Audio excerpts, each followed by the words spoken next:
ഈ ചക്ക അരക്കും വെച്ച് കളിക്കുന്നൊരു കൊച്ചിനെ ഇവിടെ ഉണ്ട്. ഞങ്ങൾക്ക് താഴേന്ന് അവളുടെ വലിയമ്മ ഒരു ചക്കപ്പഴം കൊണ്ടുവെക്ക് കൊടുത്തു. അവൾ ആ പടിയെ ഞാൻ പട്ടിയെ അഴിച്ചിട്ടുണ്ടായതുകൊണ്ട് പടിയെ വെച്ചതാണ്. ഞാൻ ആ പട്ടിയെ കൂട്ടിക്കയറുന്ന സമയം കൊണ്ട് അവൾ ആ ചക്കയിലെ അരക്കും വെച്ച് കളിക്കുന്നു. ചുമോനെ അതെന്ത് വെച്ചു മോനെ? ചക്കയുടെ നീരോ? അതെന്തിനാ ഇതും വെച്ച് കളിക്കുന്നേ? അത് പോത്തല്ലേ നീ?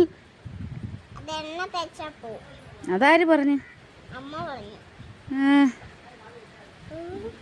അയ്യേ,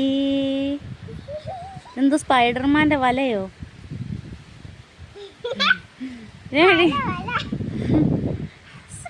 ഇവിടെ ഭയങ്കര മഴ വരുവാണ് ഗൈസ്. നല്ല കാറ്റും മഴയൊക്കെ വരുന്നുണ്ട്.